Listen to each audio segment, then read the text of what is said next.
ভেবে দেখুন তো, পৃথিবীর চেয়েও 13 লক্ষ গুণ বড় যে সূর্য, সেই সূর্যের চেয়েও অনেক অনেক গুণ বড় নক্ষত্র তার সমস্ত ভর নিয়ে অসীম ঘনত্বের একটি বিন্দুতে পরিণত হচ্ছে, যেখান থেকে তার আকর্ষণ ক্ষমতা এত বেশি, এত প্রবল যে কোনো কিছুই তার আকর্ষণ ক্ষমতাকে অতিক্রম করে বের হতে পারে না, এমনকি আলোও বের হতে পারে না। এবং তার সর্বকাশী ক্ষুধা, আকর্ষণ ক্ষমতা এত বেশি যে বিশালাকার নক্ষত্রগুলোকেও সে গিলে খাচ্ছে। আজ আমরা আলোচনা করব এই মহাবিশ্বের সবচেয়ে রহস্যময়, রহস্য ঘেরা, রোমাঞ্চকর, বিস্ময়কর ব্ল্যাক হোল নিয়ে। আপনাদের সবাইকে আমার চ্যানেলে সাদর আমন্ত্রণ জানাচ্ছি। যদিও ব্ল্যাক হোল নামটি অনেক পরিচিত, কিন্তু অনেকের কাছেই হয়তো এর পেছনে যে তাত্ত্বিক ব্যাখ্যা, সায়েন্টিফিক এক্সপ্লেনেশন অনেকের কাছে হয়তো স্পষ্ট নয়, যে কিভাবে ব্ল্যাক হোল সৃষ্টি হয়, ব্ল্যাক হোল আসলে কি, এবং সেখানে বৈজ্ঞানিক তত্ত্বগুলো ঠিক কিভাবে কাজ করে। ব্ল্যাক হোল এই শব্দবন্ধটি প্রথম ব্যবহার করেন বিখ্যাত বিজ্ঞানী জন হুইলার। যদিও ব্ল্যাক হোলের ধারণা সেই নিউটনিয়ান মডেল অফ গ্র্যাভিটি, সেটার উপর ভিত্তি করে এই ধরনের একটা নক্ষত্র যেটা এত আকর্ষণ ক্ষমতা এত বেশি হবে, সেখান থেকে আলো বের হতে পারবে না, সো সেই নক্ষত্রটাকে আর দেখা যাবে না। এই কনসেপ্টটা প্রথম উদ্ভাবন করেন জন মিচেল, এবং তারপরে একই সাথে ফ্রেঞ্চ সায়েন্টিস্ট ল্যাপ্লাস। জন মিচেলের ধারণা ছিল অনেকটা এরকম। উনি 1783 সালে ক্যামব্রিজে এই কনসেপ্টটা প্রকাশ করেন, যে উনি বলেন যে আমরা জানি যে প্রত্যেকটা ম্যাসিভ অবজেক্ট, যেমন আর্থ, সান, সূর্য, পৃথিবী, নক্ষত্র, তাদের যে ভর, সেটার উপর ভিত্তি করে তাদের একটা মুক্তি বেগ আছে, স্কেপ ভেলোসিটি যেটাকে বলা হয়। মানে ঠিক কত বেগে কোনো কিছু নিক্ষিপ্ত হলে সেটা এত কাইনেটিক এনার্জি এত বেশি থাকবে, গতিশক্তি, যে ওই মহাকর্ষ বল সেটাকে আর ধরে রাখতে পারবে না। সো ওই মেসিভ অবজেক্ট, সেটার আকর্ষণ বলয় থেকে সেটা মুক্তভাবে স্পেসে চলে যাবে, সেটাকে বলা হয় স্কেপ ভেলোসিটি বা মুক্তিবেগ। সেটা সম্পূর্ণ নির্ভর করে একটা বস্তুর ভরের উপর। আমরা জানি পৃথিবীর ভর 6 × 10⁻24 kg, it's a huge mass. তো পৃথিবীর মুক্তিবেগ হচ্ছে 11.2 কিলোমিটার পার সেকেন্ড। অর্থাৎ কোনো বস্তু যদি সেকেন্ডে 11.2 কিলোমিটারের বেশি বেগে নিক্ষিপ্ত হয়, তাহলে পৃথিবীর আকর্ষণ ক্ষমতা বা পৃথিবীর মতাকর্ষণ বল সেটাকে আর ধরে রাখতে পারবে না, সেটা স্পেসে চলে যাবে। সূর্যের ক্ষেত্রে সেটা হচ্ছে 400 মাইল পার সেকেন্ড, মানে 400 মাইল, সেকেন্ডে 400 মাইলের বেশি বেগে যদি কোনো কিছু নিক্ষিপ্ত হয়, সেটা সূর্য আর ধরে রাখতে পারবে না সেটাও সূর্যের আকর্ষণ ক্ষমতাকে অতিক্রম করে সেটা স্পেস চলে যাবে। জন মিচেলের বক্তব্যটা ছিল এরকম, যে আমরা যদি মনে করি যে আরো ম্যাসিভ স্টার, যেটা আরো অনেক সূর্যের চেয়েও কোটি কোটি গুণ বড় একটা ম্যাসিভ স্টার, যে সেটার স্কেপ ভেলোসিটি অনেক বেশি, এবং বেশি হতে হতে এমন একটা পর্যায়ে যখন যদি যায় সেটা, যে সেটার স্কেপ ভেলোসিটি আলোর বেগের চেয়েও বেশি, তখন কি হবে? তখন সেখান থেকে আলো বের হতে পারবে না। আলো যদি কোনো বস্তুর আকর্ষণ ক্ষমতা থেকে বের হয়ে আসতে না পারে, তখন সেটা কিন্তু আমরা দেখতে পাবো না। কেন দেখতে পাবো না? কারণ আমরা জানি যে কোনো কিছু থেকে আলো এসে আমাদের চোখে পড়লে আমরা সেটাকে দেখি, কিন্তু যেহেতু সেখান থেকে আলো বের হতে পারছে না, সো আমরা কিন্তু এই নক্ষত্রটাকে দেখতে পাবো না। কিন্তু জন মিশেলের এই চিন্তার একটা বড় ত্রুটি ছিল। ত্রুটিটা হচ্ছে যে এটা সম্পূর্ণ, তখন তো আমরা জানি যে আইনস্টাইন তার তত্ত্ব নিয়ে হাজির হননি। সো উনি চিন্তা করেছিলেন সম্পূর্ণ নিউটনিয়ান যে মডেল গ্র্যাভিটেশনের, সেটার উপর ভিত্তি করে। তো নিউটন তখন আলোর আসলে কি, সেটা কি কণা না তরঙ্গ, সেটা নিয়েও ডিবেট ছিল, হাইগেনের তরঙ্গ তত্ত্ব। কিন্তু নিউটন ফেভার করতেন আলোর কণা তত্ত্বকে, পার্টিকেল থিওরি। এখন আমরা জানি আলো একই সাথে তরঙ্গ এবং কণা, যেটাকে বলে ওয়েভ পার্টিকেল ডুয়ালিটি। তো আলো যদি কণা হয়, তাহলে মিশেল ধারণা করেছিলেন যে সেটার প্রভাব তার উপর পড়বে।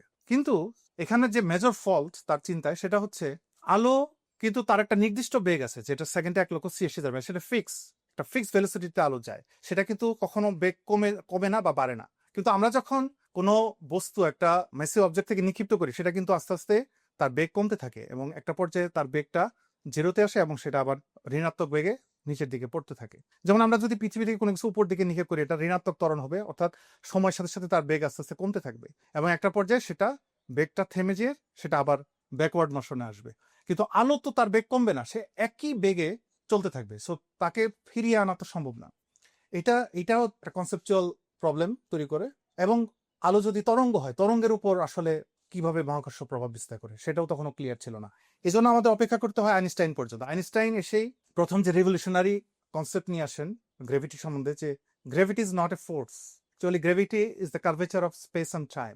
মানে আইনস্টাইন বলার চেষ্টা করেন যে নিউটনিয়ান মডেলে যেভাবে গ্র্যাভিটিকে একটা ফোর্স হিসেবে দেখানো হয়, যে দুটা মেসিভ অবজেক্ট একে অপরকে নিজের দিকে আকর্ষণ করে। নিউটনের মহাকর্ষ সূত্রটা হচ্ছে এরকম, এই মহাবিশ্বের প্রতিটি বস্তু একে অপরকে নিজের দিকে আকর্ষণ করে।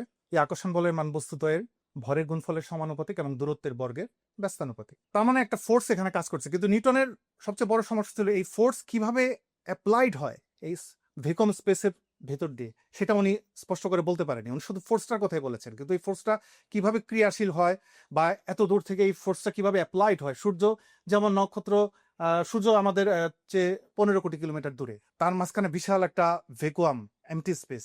এই এমটি স্পেসের থ্রু দ্য এমটি স্পেস কিভাবে এটা পৃথিবীর উপর ইম্প্যাক্ট ফেলে, সেটা উনি এই মেকানিজমটাও উনি ক্লিয়ার করতে পারেনি। কিন্তু আইনস্টাইন সেই মেকানিজমটা প্রথম ক্লিয়ার করলেন, কারণ উনি বললেন যে it's not a force at all, it's geometry. তার মানে হচ্ছে আইনস্টাইন বললেন যে এর আগে স্পেসকে দেখা হতো একটা ব্যাকগ্রাউন্ড হিসাবে, স্পেস বস্তুর দ্বারা প্রভাবিত হয় না, এটা জাস্ট একটা ব্যাকগ্রাউন্ড, এখানে স্পেসের ভিতর বিভিন্ন বস্তু অবজেক্ট মুভ করে, এবং স্পেস টাইম এগুলো নিরপেক্ষ এবং অপরিবর্তিত একটা বিষয়।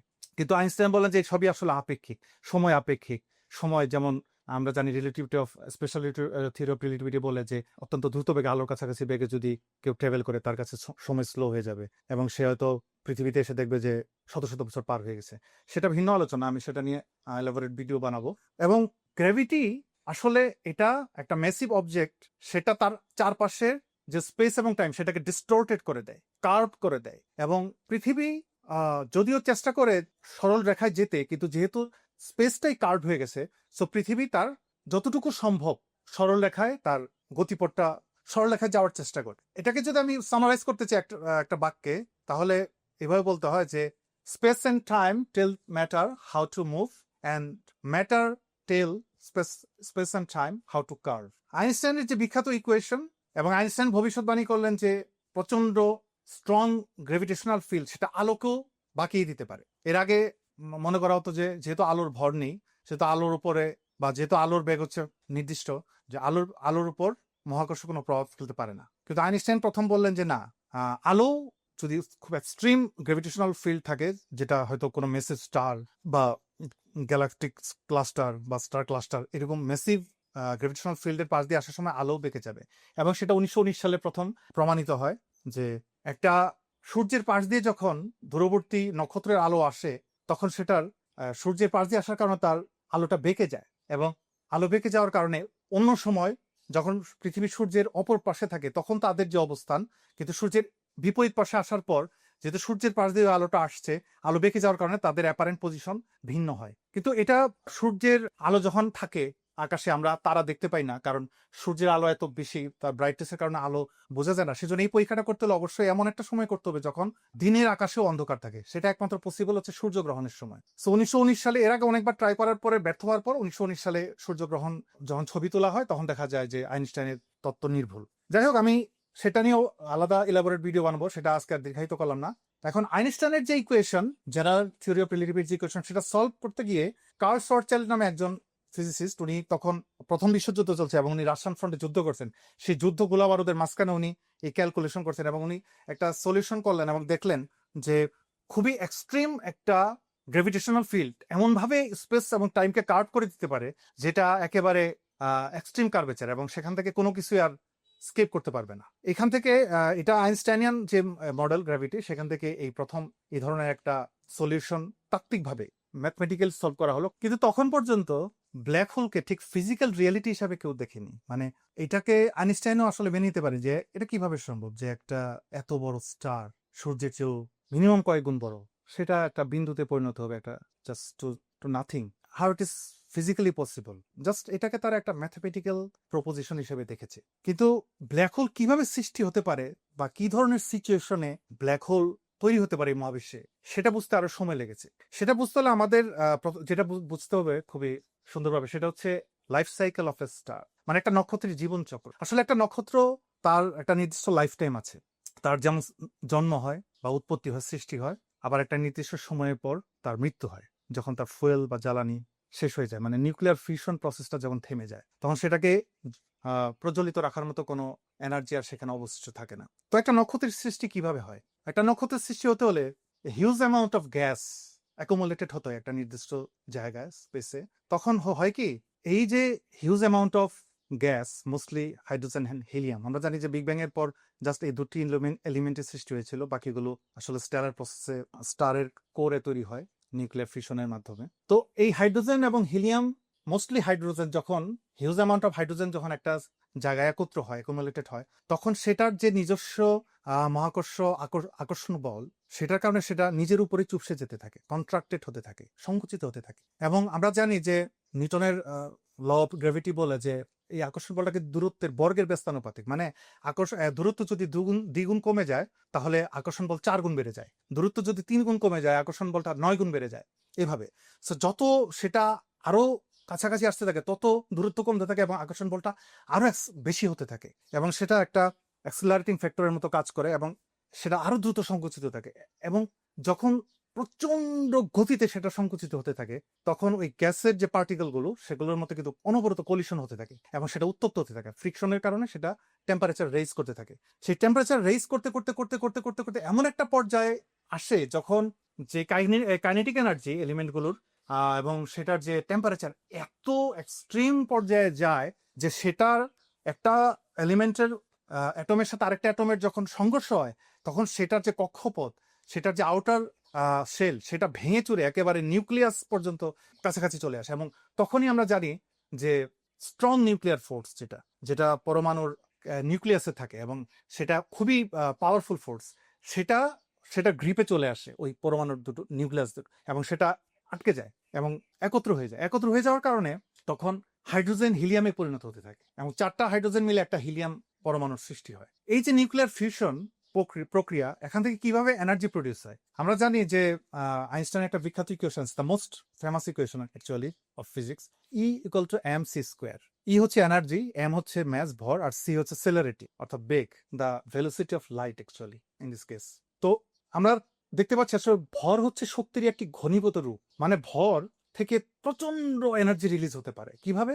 কারণ E = mc square, C huge number, 3 lakh kilometre per second, সেটাকে আবার স্কোয়ার করা হচ্ছে, তার মানে আরো হিউজ, এবং সেটাকে ম্যাস দিয়ে যখন মাল্টিপ্লাই করা হচ্ছে তখন যে নাম্বারটা সেটা হচ্ছে টোটাল এনার্জি যেটা ম্যাস থেকে পাওয়া যায়। সো এখানে যখন হাইড্রোজেন হিলিয়ামে পরিণত হচ্ছে তখন কিছু সংখ্যক ভর সেটা এনার্জিতে কনভার্টেড হয়ে যাচ্ছে এবং এই এনার্জি একটা হিউজ অ্যামাউন্ট অফ এনার্জি, সেটা এত হিউজ যে সেটা প্রচন্ড একটা প্রেশার সৃষ্টি করে, বহির্মুখী একটা সেন্ট্রিফিউগাল ফোর্স সৃষ্টি করে। তখন এমন একটা অবস্থা আসে যখন গ্র্যাভিটির ইনওয়ার্ড ফোর্স, যেটাকে আমরা সেন্ট্রিপিটাল ফোর্স বা কেন্দ্রমুখী বল বলি, এবং এই যে নিউক্লিয়ার ফিউশন ইনঅ্যাক্ট হয়ে গেল সেটার যে কেন্দ্র বিমুখী বল সেন্ট্রিফিউগাল ফোর্স, সেই দুটো একটা সাম্যাবস্থায় আসে এবং স্টারটা একটা নির্দিষ্ট সাইজে আসে। যেমন একটা বেলুন, সেটা একটা নির্দিষ্ট সাইজে থাকে কেন? কারণ এটার ভেতরে যে বাতাস সেটা বেলুনটাকে বাইরের দিকে চাপ দিচ্ছে, আর বেলুনের যে ইলাস্টিসিটি, বেলুনের রাবারের যে ইলাস্টিসিটি সেটার সাথে সংকুচিত করতে যাচ্ছে, এই কারণে বেলুনটা সংকুচিত হতে পারে না, আবার বাতাসের কারণে সেটা প্রসারিত হতে পারে না, বেলুনটা তখন একটা নির্দিষ্ট সাইজে থাকে। ওরকম একটা স্টার একটা নির্দিষ্ট সাইজে থাকে ফর টাইম বিং, অবশ্যই যতক্ষণ তার নিউক্লিয়ার এই প্রসেসটা চালু থাকে, কিন্তু এক সময় তো তার জ্বালানি শেষ হয়ে যাবে। So gravity will must win over. So এটা নির্ভর করে হচ্ছে কতটুকু জ্বালানি আছে। এখন মজার বিষয় হচ্ছে যে স্টারে যতটুকু বেশি জ্বালানি থাকে ইনিশিয়ালি, সেটাই তার তত তাড়াতাড়ি জ্বালানি শেষ করে ফেলে। কেন?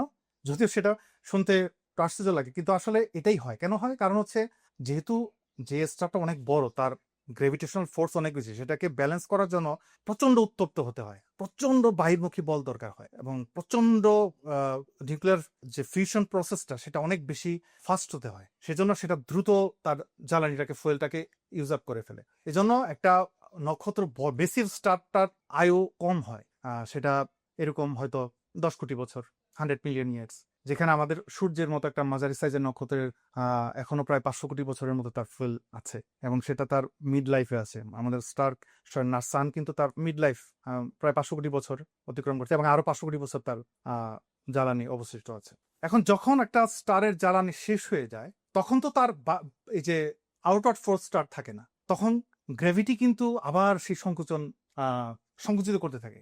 সেক্ষেত্রে 3 ধরনের ঘটনা ঘটতে পারে। স্টারটা যদি একটা নির্দিষ্ট সাইজের বেশি হয়, যেটাকে বলা হয় চন্দ্রশেখর লিমিট, সুব্রমণিয়ান চন্দ্রশেখরের নামে এই টার্মটা। উনি একটা গ্রাজুয়েট স্টুডেন্ট হিসেবে ক্যামব্রিজে যাচ্ছেন, ছাত্র, উনি ক্যামব্রিজে পড়ার জন্য যাচ্ছেন। তো আগে তো জাহাজে যেতে হতো। উনি জাহাজে যাওয়ার সময় অঙ্ক করতে করতে হিসাব করে ফেলেন যে ঠিক কতটুকু ভর ক্রস করলে, ক্রিটিক্যাল ম্যাস সেটা ক্রস করলে কোনোভাবেই একটা স্টারের যে কন্ট্রাকশন শুরু হবে সেটাকে কোনো ফোর্স দিয়েই থামানো যাবে না। মানে এই যে মানে কন্ট্রাকশন বা সংকুচন শুরু হলো স্টার, এটাকে থামানোর মতো আর কোনো ফোর্স থাকবে না, এটা এত হিউজ একটা ফোর্স। আদারওয়াইজ সেটা যদি আরেকটু কম হয় সেক্ষেত্রে সেটাকে ব্যালেন্স করার মতো কিছু মেকানিজম আছে। যেমন ওলস্ক্যান পাউলি খুব বিখ্যাত সায়েন্টিস্ট, ওনার একটা ম্যাথ প্রিন্সিপাল, সেটাকে বলা হয় এক্সক্লুশন প্রিন্সিপাল। এক্সক্লুশন প্রিন্সিপাল মানে বর্জন নীতি। মানে হচ্ছে আমরা জানি যে এই মহাবিশ্বের যত পার্টিকেল আছে সবগুলোকে মোটা দাগে দুই ভাগে ভাগ করা হয়। এক ভাগ হচ্ছে ফার্মিয়ন। ফার্মিয়ন হচ্ছে মেটার পার্টিকেল, মানে ইলেকট্রন, প্রোটন, নিউট্রন, যেগুলো দিয়ে বস্তু তৈরি। আমাদের অবজারভেবল ইউনিভার্সের যা কিছু আমরা দেখি সব কিন্তু ইলেকট্রন, প্রোটন, নিউট্রন দিয়ে তৈরি। আরেকটা হচ্ছে ফোর্স ক্যারিয়ার পার্টিকেল, মানে যেগুলা ফোর্স ক্যারি করে, যেমন ফোটন, যেমন আলো একটা এনার্জি, সেটাকে ক্যারি করে হচ্ছে ফোটন। তারপরে যেমন গ্লুয়ন, যেটা স্ট্রং নিউক্লিয়ার ফোর্স তাকে ক্যারি করে। এরকম ফোর্স ক্যারিয়ার যে সমস্ত পার্টিকেল গুলো আছে সেগুলোকে বলা হয় বোসন। আমাদের এই বাঙালি বিজ্ঞানী বিখ্যাত সত্যেন্দ্রনাথ বসু, ওনার নাম অনুসারে বোসন, বোস থেকে বোসন। সো ফার্মিয়ন যে পার্টিকেল গুলো সেগুলো এই এক্সক্লুশন প্রিন্সিপাল মেনে চলে। মানে তারা যদি খুব কাছাকাছি একটা জায়গায় চলে আসে তখন তাদের ভেলোসিটি খুব ডিফারেন্ট হয়। এই কারণে তারা খুব বেশি কাছাকাছি আসতে পারে না। তারা এক একজন মানে এক একটা পার্টিকেল এক এক ব্যাগে এক এক দিকে ছড়িয়ে পড়ে। এই জন্য তাদেরকে খুব বেশি কাছাকাছি কখনো আনা যায় না এই ফার্মিয়ন এগুলোকে। এই জন্য এটাকে বলা হয় এক্সক্লুশন প্রিন্সিপাল। পাউলিস এক্সক্লুশন প্রিন্সিপাল বা পাউলির বর্জন নীতি বলে বাংলায়। তো এই যখন স্টারটা সংকুচিত হতে একটা জায়গায় চলে, যখন এই পার্টিকেল খুব কাছাকাছি চলে আসে তখন একটা আরেকটাকে রিপালস করে। এই কারণে এই রিপালশনের কারণে বা পাউলি এক্সক্লুশন প্রিন্সিপালের কারণে সেটাকে ওই ওই ওই কন্ডাকশনটাকে ব্যালেন্স করা যায়, এবং তখন সেটা স্টারটা তখন একটা হোয়াইট ডোয়ার্ফে পরিণত হয়, বা আরো বেশি যদি মেসিভ হয় সেক্ষেত্রে নিউট্রন স্টারে পরিণত হয়। কিন্তু এর চেয়েও মেসিভ যে স্টার, সেটার ক্ষেত্রে এই যে চন্দ্রশেখর একটা লিমিট নির্ধারণ করে দিচ্ছেন, যে একটা লিমিটের পরে এই পাউলির এক্সক্লুশন প্রিন্সিপালও সেটাকে আর ব্যালেন্স করতে পারবে না। তখন there is no known force in this whole universe to stop this massive inward contraction. মানে সেই কন্ট্রাকশনকে থামানোর মতো আর কোনো ফোর্স কিন্তু ইউনিভার্সে নাই। সো সেটা কন্ট্রাক্টেড হতে হতে হতে হতে হতে হতে ভার্চুয়ালি আসলে একটা একটা একটা পয়েন্টে চলে আসে, তখন সেটাকে আমরা ব্ল্যাক হোল বলি। ব্ল্যাক হোলের ক্ষেত্রে ওই যে বলেছিলেন যে কার্ল শোয়ারচাইল্ড হিসাব করে দেখেছিলেন যে কোনো ভরকে বা বস্তুকে যদি একটা নির্দিষ্ট ঘনত্বে নিয়ে আসা যায় তাহলে সেটা একটা ব্ল্যাক হোলে পরিণত হবে। সেটা একটা এক্সট্রিম ঘনত্ব, এক্সট্রিম। যেমন এই সেটাকে শোয়ারচাইল্ড রেডিয়াস বলে। শোয়ারচাইল্ড রেডিয়াস যেমন পৃথিবীর ক্ষেত্রে সেটার পরিমাণ হচ্ছে only 9 millimetre, less than 1 centimetre. 1 centimetre চেয়ে কম, মানে পৃথিবীর ব্যাস যদি 1 সেন্টিমিটারের কম হয় তাহলে এই পৃথিবী একটা ব্ল্যাক হোলে পরিণত হবে। সূর্যের ক্ষেত্রে সেটা হচ্ছে 3 কিলোমিটার। এই সূর্যের সাইজ, যেটার ব্যাস হচ্ছে ডায়ামিটার হচ্ছে 14 লক্ষ কিলোমিটার অ্যাপ্রক্সিমেটলি, সেটাকে যদি 3 কিলোমিটার বানিয়ে ফেলা যায় তখন সেটা আমার সূর্যটা একটা ব্ল্যাক হোলে পরিণত হবে। কিন্তু এই পরিমাণ প্রেসার সৃষ্টি করার মতো ফোর্স একমাত্র গ্র্যাভিটি অ্যাপ্লাই করতে পারে, এবং সেটা হচ্ছে ওই যখন নক্ষত্রের মৃত্যু হয় এবং যখন সেটা একটা সুপারনোভা এক্সপ্লোশনের মধ্যে দিয়ে তার আউটার যে ফেজ, আউটার যে ম্যাটার সেটা মহাবিশ্বে ছড়িয়ে পড়ে, নেবুলার সৃষ্টি করে, এবং তার যে ভিতরের অংশ সেটা চুপসে এক্সট্রিম পয়েন্টে একটা ব্ল্যাক হোলের সৃষ্টি হয়। এবং সেই ব্ল্যাক হোলের যে শোয়ারচাইল্ড রেডিয়াস সেটাকে বলা হয় ইভেন্ট হরাইজন। ইভেন্ট হরাইজন হচ্ছে the point of no return. মানে ব্ল্যাক হোল একটা অঞ্চল, ব্ল্যাক হোলের ভিতরে তার কিছু নেই, এটা একটা হোল, যেটা এমন একটা এক্সট্রিম জায়গা যেখানে একবার প্রবেশ করলে যেখান থেকে আর কোনো কিছু স্কেপ করতে পারে না। নট ইভেন লাইট যদি স্কেপ করতে না পারে তাহলে কোনো কিছুই আসলে স্কেপ করতে পারে না, কারণ nothing can travel faster than light হচ্ছে speed limit of the universe. Light যেখান থেকে স্কেপ করতে পারবে না সেখান থেকে nothing else can escape, it's out of question.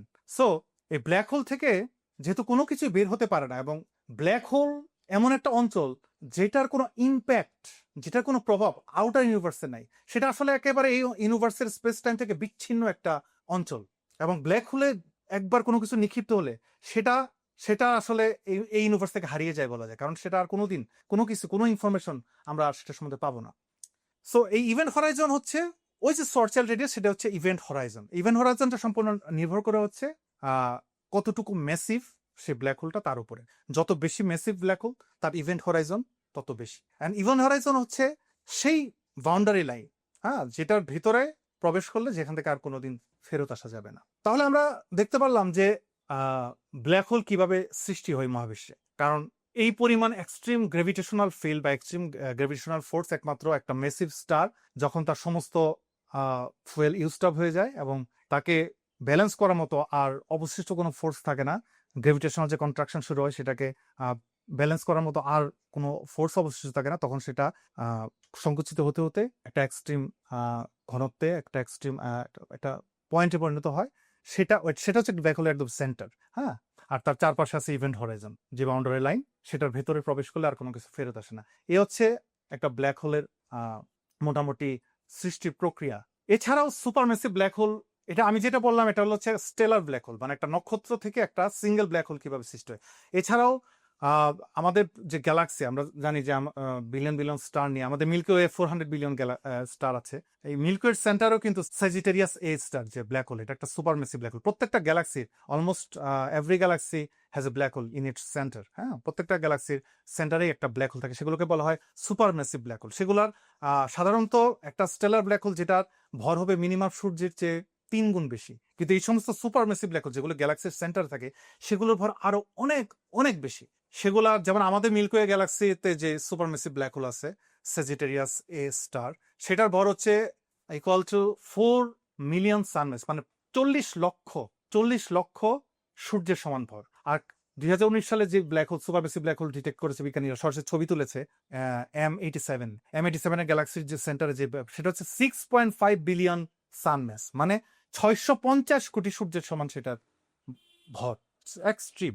এই সুপারমেসিভ ব্ল্যাক হোলগুলো খুবই এখন পর্যন্ত রহস্য ঘেরা, যেগুলো কিভাবে সৃষ্টি হয়েছিল। ধারণা করা হয় যে আর্লি ইউনিভার্সে যখন প্রথম জেনারেশন স্টারগুলো যখন তার জ্বালানি শেষ হয়ে যায় এবং সেগুলো যখন সংকুচিত হয়ে ব্ল্যাক হোলে পরিণত হয়, এবং সেটা তার চারপাশে, যেহেতু গ্যালাক্সির সেন্টারে স্টারের ঘনত্ব অনেক বেশি, সেগুলো তার চারপাশের স্টারকে গিলে খেতে থাকে, অ্যাবজর্ব করতে থাকে, করতে করতে সেটা আরো সাইজ বাড়তে থাকে এবং তার ইভেন্ট হরাইজন আরো এক্সপ্যান্ড করতে থাকে। এইভাবে আস্তে আস্তে আস্তে আস্তে মানে অনেক বিলিয়ন বিলিয়ন বছর ধরে একটা সুপারমেসিভ ব্ল্যাক হোল সৃষ্টি হয়েছে। তবে এখনো এ নিয়ে অনেক গবেষণা করার আছে।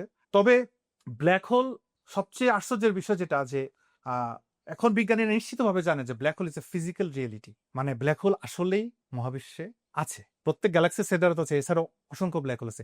প্রিমোর্ডিয়াল ব্ল্যাক হোল আছে যেগুলো আর্লি ইউনিভার্সে সৃষ্টি হয়েছে, স্টেলার ব্ল্যাক হোল, এবং সুপারমেসিভ ব্ল্যাক হোল তো আছে, কোয়াজার আছে। এবং বিজ্ঞানীরা সরাসরি ব্ল্যাক হোলের ছবি তুলে মানে নিশ্চিত হয়েছে। এবং আরেকটা খুব বিখ্যাত এক্সপেরিমেন্ট যেটা বলা হয় লিগো প্রজেক্ট, সেটা একটু শেয়ার করি। যে আইনস্টাইন 100 বছর আগে, মানে 2015 সালে গ্র্যাভিটেশনাল ওয়েভ ডিটেক্ট হয় এই প্রজেক্ট দ্বারা।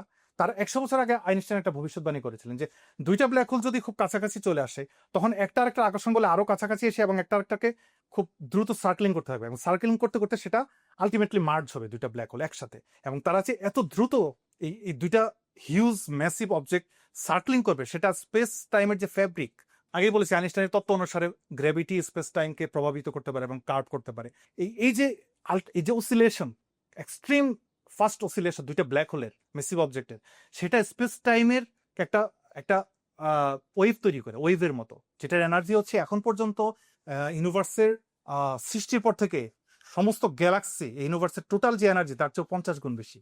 হিউজ হিউজ আনইমেজিনেবল এনার্জি রিলিজড হয় in a fraction of A second. সেই এনার্জি, সেটা একটা ওয়েভের মতো ছড়িয়ে পড়তে থাকে এনার্জি হিসাবে, এবং সেটা আস্তে আস্তে আস্তে আস্তে আস্তে দুর্বল হতে থাকে, এবং এক পর্যায়ে সেটা এতই দুর্বল হয়ে যায় যে আইনস্টাইন বলছে যে এটা কখনো ডিটেক্ট করাই সম্ভব না। ওই সময়কার টেকনোলজি অনুযায়ী তাই ছিল। কিন্তু 2015 সালে বিজ্ঞানীরা এই লিগো প্রজেক্ট, যেটা MIT এবং Caltech, California institute of technology, এই দুইটা ইনস্টিটিউটের বিজ্ঞানীরা একসাথে এই যৌথভাবে প্রজেক্টটা করেন। তারা প্রথম 2015 সালে, ঠিক 100 বছর পর, সেপ্টেম্বর মাসের 14 তারিখে এই গ্র্যাভিটেশনাল ওয়েভ প্রথম ডিটেক্ট করেন। গ্র্যাভিটেশনাল ওয়েভটা এত দুর্বল হবে কারণ এটা অনেক আর্লি ইউনিভার্সের ঘটনা, তো যেমন যে ওয়েভটা ডিটেক্টেড হয়েছে সেটা 13 billion years light years away from the solar system, মানে হচ্ছে 1300 কোটি আলোকবর্ষ দূরে। মানে আলোর আসতে সেখান থেকে 1300 কোটি বছর সময় লাগে আলোর আসতে। সো যখন আলো এসে পৌঁছাচ্ছে, তার মানে এই ঘটনাটা আসলে 1300 কোটি বছর আগের ঘটনা। আমরা জানি এই মহাবিশ্বের বয়স হচ্ছে 13.8 বিলিয়ন ইয়ার্স, মানে 1380 কোটি বছর। তার মানে প্রায় আর্লি ইউনিভার্সের ঘটনা সেটা। হ্যাঁ, তো সেটা কিভাবে ডিটেক্টেড হয়, খুবই অ্যামেজিং একটা প্রজেক্ট আসলে। সেটা হচ্ছে ওনারা একটা লেজার লাইটকে স্প্লিট করে দুইটা বিমে ভাগ করেন, এবং একটা সমকোণে যায়, এবং দুই পাশে মিরর রাখা আছে প্রায় কয়েক কিলোমিটার লম্বা, অতিক্রম করে আবার মিররে রিফ্লেক্টেড হয়ে ফেরত আসে। এই পাশের লাইটটাও ফেরত আসে, এই পাশের লাইটটাও ফেরত আসে, এবং দুইটা একটা আরেকটার রাইট অ্যাঙ্গেলে, মানে সমকোণে আছে। এখন দুইটা লাইট যখন ফেরত আসে, যেহেতু সেম ডিস্টেন্স, এবং তারা যেহেতু সেম ডিস্টেন্সে রিফ্লেক্টেড হয়ে আবার ফেরত আসতেছে, এবং একই সাথে রওনা দিচ্ছে, তারা একই টাইমে আবার ফেরত আসবে, এবং তারা একই ডিস্টেন্স মেজার করবে। কিন্তু গ্র্যাভিটেশনাল ওয়েভটা যদি আসে কখনো, সেটা যেহেতু স্পেস নিজেই একটা মিডিয়াম, ওয়েভের মিডিয়াম হিসাবে space space itself the medium of the wave, মানে স্পেস নিজেই আন্দোলিত হচ্ছে, তখন এটা সবকিছুকেই এফেক্ট করবে। এবং পৃথিবীর দিয়ে যেসব অতিক্রম করবে, তখন পৃথিবী তার যেই লাইন অফ ওয়েভ, হ্যাঁ, সেটা বরাবর হালকা সংকুচিত প্রসারিত হবে। এবং সেটা এত এত মিনিমাল যে এই পৃথিবীটা জাস্ট একটা প্রোটন, যে প্রোটনের ব্যাসার্ধ ততটুকু সংকুচিত প্রসারিত হবে। এটা ডিটেক্ট করা প্রায় ইম্পসিবল, কিন্তু তাও বিজ্ঞানীরা ডিটেক্ট করেন। কিভাবে করেন? যে এই দুইটা লাইট যখন লেজার বিম, যেটা স্প্লিট হয়ে একটা এদিকে গেছে একটা এদিকে গেছে, সেটা যখন ফেরত আসবে, যদি ওয়েভটা এইভাবে অতিক্রম করে, তখন পৃথিবীটা যদি এইভাবে সংকুচিত হবে, প্রসারিত হবে, এইভাবে হবে না। সো এইটার সাথে এইটার ডিস্টেন্সে কিছুটা ডিসিমিলারিটি হলো, হয়তো 1 ইঞ্চিরও ট্রিলিয়ন ভাগের 1 ভাগ, কিন্তু হবে। এবং সেটাও বিজ্ঞানীরা ডিটেক্ট করার মতো নিখুঁত প্রজেক্ট তারা তৈরি করেছেন। এবং ঠিক 2015 সালে এই ধরনের একটা ওয়েভ পৃথিবীর উপর দিয়ে অতিক্রম করে, গ্র্যাভিটেশনাল ওয়েভ। এবং 2015 সালে তখন বিজ্ঞানী মহলে সারা পড়ে যায় যে প্রথম বিজ্ঞানীরা গ্র্যাভিটেশনাল ওয়েভ, যেটা দুইটা ব্ল্যাক হোল যখন একসাথে মার্জ হয়, হ্যাঁ, এবং সেটা থেকে যে গ্র্যাভিটেশনাল ওয়েভ ছড়িয়ে পড়ে আউটার স্পেসে, সেটা বিজ্ঞানীরা সরাসরি ডিটেক্ট করেন 2015 সালে। এবং 2019 সালে ইভেন্ট হরাইজন টেলিস্কোপ সর্বপ্রথম M87 ব্ল্যাক হোলের যে ছবি তুলে, এবং সেটা সমস্ত বিজ্ঞানী মহলে একেবারে একটা রেভলিউশনারি ফেনোমেনা। এখন প্রশ্ন হচ্ছে, ব্ল্যাক হোল তো দেখা যায় না, তাহলে ব্ল্যাক হোলের ছবি কিভাবে তোলে? আসলে ব্ল্যাক হোলের ছবি ঠিক তোলা যায় না, কিন্তু ওই যে ব্ল্যাক হোল, যেহেতু ইটস এ মানে হিউজ গ্র্যাভিটেশনাল ফিল্ড তার চারপাশে, ওই যে তার চারপাশ থেকে যা কিছুই তার কাছে আসে, সেটা যেহেতু প্রচন্ড বেগে নিক্ষিপ্ত হয় এবং সেটা